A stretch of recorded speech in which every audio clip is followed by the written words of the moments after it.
Hello, in this video we're going to take a look at the Spinosaurus by Vertices, which normally goes for around $100. And he has many other dinos, and the folder size is about 1.55 gigabytes. Going to the overview level, let's make it a little brighter so we can see better. Taking a closer look at the Spinos. You can see it's very high detail. Up close doesn't even lose any detail, which I pretty much like.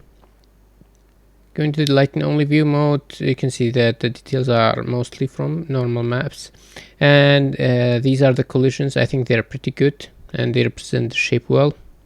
These are the other colors or other color variations that comes with it.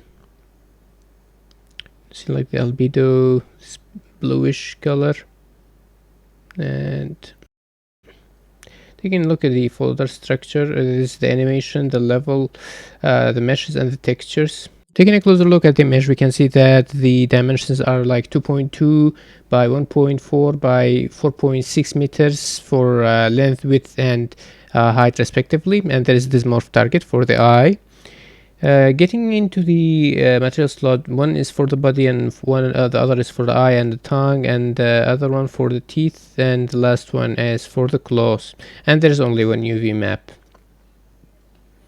Looking at the bones, we can see that there are plethora of bones and some FK and FK bones as well.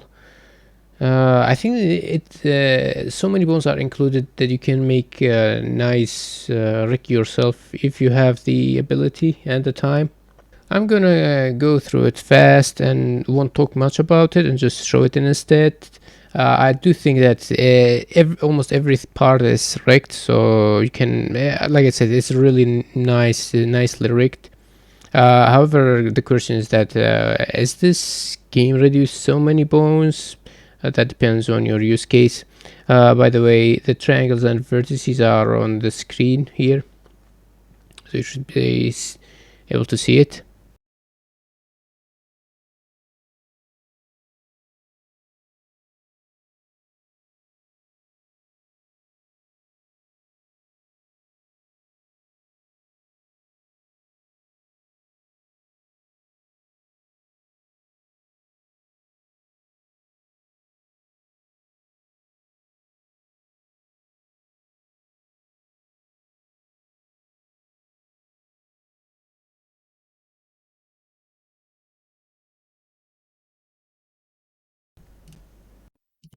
Now that that part is done, going to looking at the physics asset and simulating it. Like I said, the collisions are actually pretty well. I like it. Looking at the textures, the dimensions are 14 8K textures and 9 4K textures. We can see the base color, normal, and ORM, so ambient occlusion, roughness, and metallic. And last but not least, a displacement map. I've asked for this so many times from many sellers. Can you provide a high poly? Can you provide at least a displacement map? And the answer was always no. And this comes with it, thankfully. One thing to note about this is that the compression setting is grayscale, but if you compress it with the default, you actually save like 40 megabytes. But I'm not sure about which has more compression artifacts. Anyways, getting into the master materials, we can see that there are many master materials, but they're all the same. And the thing is, each one is for a base color variation change. So you can just make the texture into texture parameter. The 3D model is a subsurface profile, and the subsurface profile is also provided. I like these minuscule things. Going to the texture parameters, there is the desaturation. You can even go above 1 or below 0 to give such colors. Then we got the displacement, which uses the wall position offset displaced, which has a funny shapes sometimes. Then we got the roughness multiplier.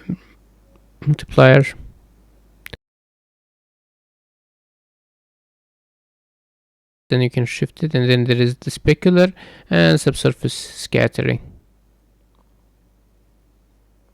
The tint, although the tint happens after before desaturation, so if you desaturate, that matters not. Also, you can change. It's two-sided by default, but you can change that as well. Going to the UV editor, you can see. I mean, let's bring the ORM. I think is better. Yes, you can see that these are the symmetrical parts. I mean, they could have been overlapped. So because they're symmetrical. Now, of course, there is like minuscule variations between the sides here. I mean, I like that, but this could have saved some texture space. Along with, if you have noticed, there were some spaces between the UV islands. And then because of the displacement map, I actually tried to displace it using it in the in UE itself within the skeletal mesh modeling mode. And this was the result. It's a fairly high triangle and vertex count, and so far UE doesn't support nanite for skeletal mesh, but that may change in the future, and that's why it's important to include at least displacement map with products, even if it wasn't meant for nanite. And this is the other one I got from I displayed this through Blender. I mean, I could have done a better job, but still, I want to do a quick one. And this is the one I used using the nanite displaced mesh plugin, which is kind of experimental. I think it's better now in 5.2. I need to experiment more with it. And then simulate it and look at the animations.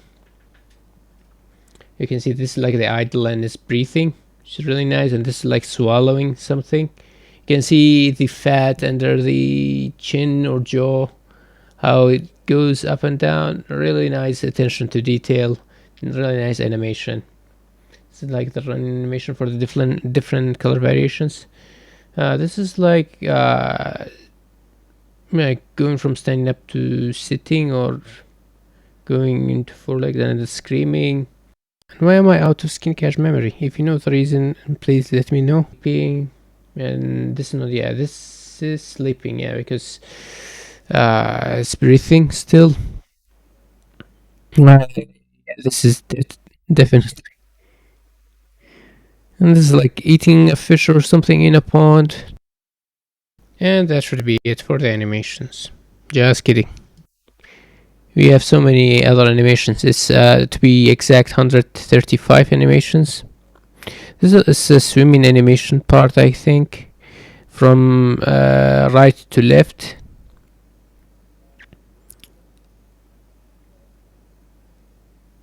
And this is like going up on each direction. This is like diving. Yeah, I think it's like going even deeper into the water. So we got all of that covered. This is like going from up to down. Yeah, this is like a turn. And this section covers swimming, but slowly. Oh yeah, turning while swimming. This is kind of running in different direction. I don't know what are the actual difference. And this is, yeah, another dead animation. This is just walking, I think. Look at the hands. I love how it puts it on the ground. This is suspicious walk. Is it going toward the prey or something? Just walking normally. Yeah, it seems like it's walking normally.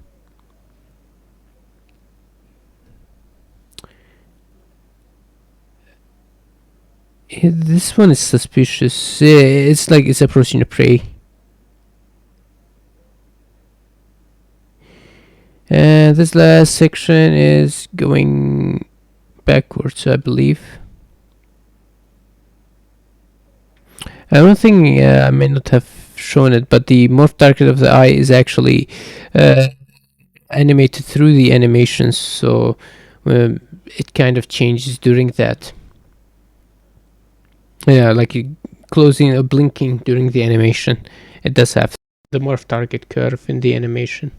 So to recap, I think it has excellent modeling, fantastic texturing, very good collision shapes, top-notch animations, and to top it off, it also includes displacement map, and also it has many skin variations if you like such thing.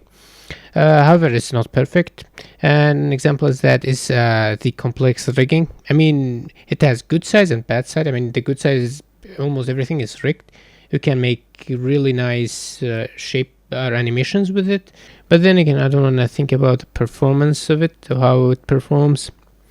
Also, there was some wasted UV space. It could have been a little better. And the symmetrical parts were not overlapped. I know if it were overlapped, it would reduce the variations on both sides. So it has its merits and demerits. Now the point of material instance, I think it was missed here, especially on the color variations, because each color variation has its own master material. It should be just changed to material instance and texture parameter. And speaking of material, the parameters give you good options to change settings. The subsurface profile included also is very nice touch. And I also wish that there were less material slots. The teeth, claw, and eye and tongue could have been somewhat overlapped and merged into one material slot. Also, there were no masks included to change the eye color.